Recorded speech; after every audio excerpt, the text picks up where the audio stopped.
Hey, what's happening? It's the bacon. We are in the middle of this pandemic, but thank God the NFL draft is still slated to happen this Thursday, April 23rd. So I thought I would do a bit of a very quick rundown of what I think the first round is going to look like. To switch it up from previous years, I'm actually going to anticipate trades. I've been following the rumor mill as much as any super fan, as well as diving into depth charts, needs, overall position rankings, potential trades, and also the trade draft value chart. So without further ado, I'm just going to run through it. Um, First pick in the 2020 NFL Draft, the Cincinnati Bengals. Do not overthink it. They just take Joe Burrow, quarterback, LSU. He is the best player in this draft by far, and he's a record-setting quarterback. They're going to be great. We'll see what happens with Andy Dalton, but Joe will be the starter. With the second overall pick, the Washington Redskins select Chase Young, defensive end, edge rusher, Ohio State. People think that he actually has a little bit more upside than Nick Bosa. I think he's more athletically gifted than Nick Bosa, so you can't really go wrong there. And they have a nice trio with Ryan Kerrigan and Montez Sweat from last year, so it could be good for the NFC East. With the third overall pick, the Detroit Lions actually trade down two spots with the Miami Dolphins. The Dolphins trade their first and second round picks, so the 5th and 39th overall, to Detroit to take Tua Tagovailoa, quarterback, Alabama. The hip issue, I mean, no one really knows with COVID and the inability to really check you out in person. They don't have physicians to be able to, their own physician to send to his house, but he seems to be certainly on the mend, whether it's a question of months or weeks, but it's not going to be years. If he was healthy, it would be him versus Joe Burrow as the first overall pick. So I think it's a no-brainer. He has the most upside in the draft. The fourth overall pick, the New York Giants would probably sit there and take a offensive line, but they actually trade.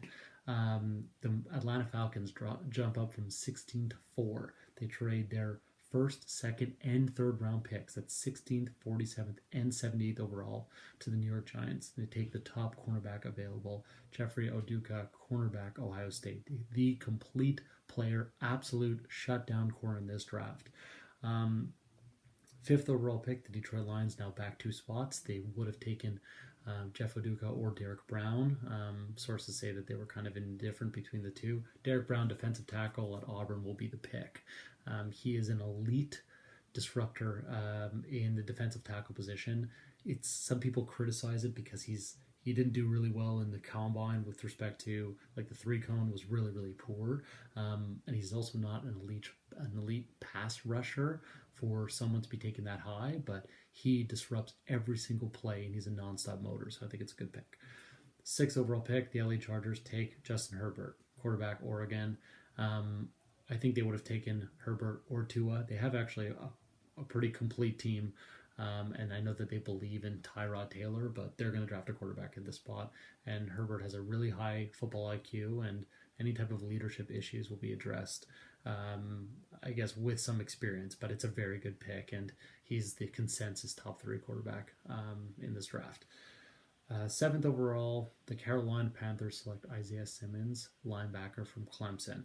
Very much, it's hard to call him a linebacker. He's very much a hybrid player, but he has the speed, versatility, and overall a complete game, the same way that Luke Kuechly would have. And Luke Kuechly is, he defines that franchise, and he just retired. So this is an ideal replacement. Arizona, I don't think should get cute. They should just take the top left tackle available. They traded for Nuck Hopkins, and they have Kyler Murray. They need to protect Kyler. I think they surrendered like 42 sacks last year. So I'd say they take the most pro-ready tackle in the draft, and that would be Jedrick Wills, left tackle, Alabama. He could play left tackle or right tackle, but it's a plug-and-play player there. The Jacksonville Jaguars. This is where things get really crazy. I've heard wide receiver. I've heard defensive tackle, corner. These are glaring holes that they have. But ultimately, if they're going to give Minshew a chance, they need a cornerstone left tackle for that offense to go. And Jedrick Wills, left tackle, Iowa. There's something about Iowa left tackles that are just as close to a sure thing as you can get. The guy just is a fucking people mover. He's incredible. And I think that is just the pick. They have 2 first rounders. They can go defense with their second first round pick. 10th overall, Cleveland might entertain a trade down, but Andrew Thomas from Georgia, very pro ready, an absolute stud at the left tackle position. Can play right tackle, obviously. From Georgia, I think he's going to be the no-brainer. I know that they addressed the tackle position by taking Jack Conklin in free agency, but even if they put Jack at right and they put Andrew at left or vice versa, they're two versatile, really elite players, both in run and pass pro. So I think it's a good pick. 11th overall, the Jets, I think, would love a shot at a tackle, and Mekhi Becton's still available, but it's really it's a toss-up between a tackle and the number one wide receiver, and maybe to them, the number one wideout would be Jerry Jeudy, wide receiver, Alabama, an unbelievable route runner, great receiver, very, very polished player. He scored quite poorly on the Wonderlic, but he's a really smart kid, and has an amazing work ethic. So I think they'll be happy there to pair with Brashad Perriman and Jamison Crowder. Vegas Raiders at number 12, same situation to the Jets, except for our O-line's amazing, no big deal. We actually have no other needs on the offensive side of the football except for wide receiver, but it is a glaring one. Nelson Aguilar, role player at best. Tyrell Williams can be at best the number 2, and Hunter Renfrow is a pretty good slot guy, but they need an absolute number 1 receiver, and that would be CeeDee Lamb, wide receiver, Oklahoma. And CeeDee is as close to Nuck Hopkins as we're going to find in the NFL coming out of college. So, I mean, he can break tackles, yards after the catch is second to none, and his contested balls are exactly where he thrives the most. So I think that that's going to be the pick. San Francisco 49ers, they have this is their first of 2 first rounders. I think they're going to look back at the Super Bowl and realize why they lost, and that's because of Tyreek Hill. The absolute speed that Hill has is a game changer, and I think they're going to try to replicate that by taking Henry Ruggs III, wide receiver, Alabama. Very similar mold, can do it all, not just a fast guy, complete receiver, but a bit of a smaller frame. I don't believe that these guys can be true number 1 wideouts. Tyreek Hill, in my mind, is not a number 1 wideout. He's a number 2 because they have Kelsey. And the Niners have a similar situation with George Kittle really being their focal point of the offense. So I think with big body wide receivers that they love, and Kendrick Boone, and of course Deebo Samuel last year, who really played really well down the stretch. A guy over the top with speed would be great for them. I realize I'm going really slow, so I'll speed it up. Tampa Bay Buccaneers, number 14. It's very clear. Protect Tom Brady. There's one of the 4 elite tackles left. Mekhi Becton, left tackle Louisville, a mammoth of a human being, and ultra fast for that position. No-brainer decision. Denver, I know that they're all over wide receivers, and with the top 3 gone, they could take Justin Jefferson out of LSU, but they took Cortland Sutton in the second a couple of years back. They can easily replicate that with such a deep class. So I think that they're going to address the loss of Chris Harris Jr. and take C.J. Henderson, corner from Florida. Overall, elite playmaker, elite speed, and quick change of direction. Lacks tackling ability, but Denver will toughen him up. 16, now New York Giants are on the clock. There's a couple different directions they can go, but I think ultimately with the tackles gone, they're going to go with the best linebacker and future leader of this defense, an amazing kid, apparently. Kenneth Murray, linebacker, Oklahoma. 17th overall, I have a trade, actually. The Dallas Cowboys are on the clock, and they trade back.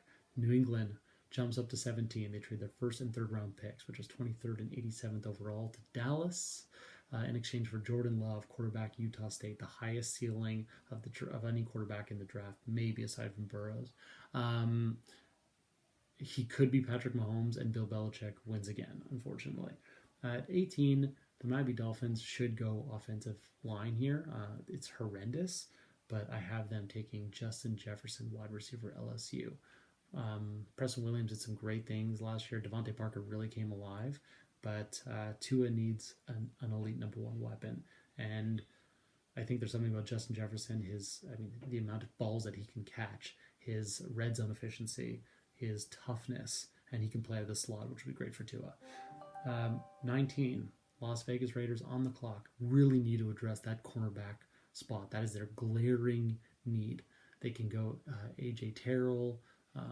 They can go a couple different, Jalen Johnson from Utah, but these are fringe first, second round players that I think that they can just use one of their three third-round picks to get, or even use a couple of them and trade up. So I have them taking the best player available, which is Javon Kinlaw, defensive tackle, South Carolina. An absolute presence up the front and a great edge rusher, a great rusher, but from the defensive tackle position. But to pair him up with Maurice Hurst and PJ Hall in the middle, and have Cleveland Ferrell and Max Crosby and Carl Nassib and Arden Key rotate off the ends, I think that's a really formidable front, and I haven't said that in 20 years. The Jags back on the clock, corner needs to be addressed. They lost AJ Bouye and Jalen Ramsey. Jalen Johnson, corner, Utah, really tough. Some injury concerns, but probably the best corner available. Philly at 21 lost out on all four wide receivers. They take Kalavan Chason, edge rusher, LSU. He can play edge, linebacker. He is a really versatile player, extremely tough. And to have someone else rush the passer besides Fletcher Cox up the middle is something that Philly really needs, a true captain on that defense. Minnesota at 22. Offensive tackle is a glaring need, and I think that they're going to address it here with Joshua Jones, offensive tackle, Houston. 23, Dallas is now on the clock. They move back.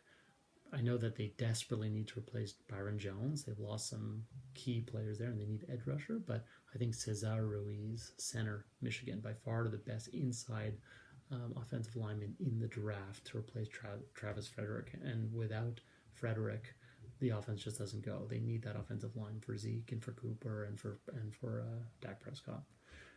24, the Saints don't really have a lot of needs, so this is just a luxury pick. But Patrick Queen, linebacker from LSU, I think is the obvious choice there. He's only had 1 year production, but he really swept the nation. He's an unbelievable player at that position. Really, really aggressive, can rush the passer, can cover. I think he's a complete linebacker. 25th overall. The Vikings lost some corners. They're looking to replace them. I think there's some good zone ones. There's some good man ones. I think Christian Fulton is probably the second or the third best corner in a lot of people's eyes. He's really, really tough, and he's a great tackler. And Minnesota's kind of a gritty team. He's a really complete player. So Christian Fulton, cornerback, LSU is the pick. Miami needs an offensive tackle, but they have 11 more picks, 14 total. They can address that at the beginning of the second because there's just no value here. They're going to take DeAndre Swift, running back from Georgia, to replace Kenyon Drake, and they haven't really had a good true game changer at the running back position since Rick Williams. Seattle, they're going to lose Clowney, so I think that they just replace him with Yetur Gross-Matos, defensive end, Penn State. Extremely raw, doesn't even know how to position himself sometimes, but the upside is limitless. Baltimore looking to shore up that pass rush a little bit. At 28, they're going to take AJ Epinesa, defensive end, outside linebacker from Iowa.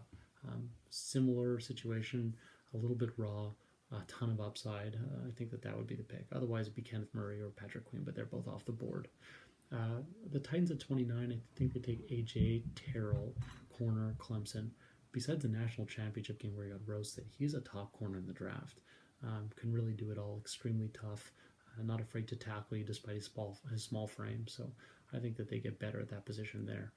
Green Bay at 30, I'm sure they want to replace Brian Bulaga and protect Rodgers. I'm sure they like to take another quarterback to groom once Aaron Rodgers retires, but I think the best player available would be, and the smartest decision for them would be to address the wide receiver position, and that would be Brandon Ayuk, wide receiver, Arizona State. Extremely fast and extremely hard to tackle.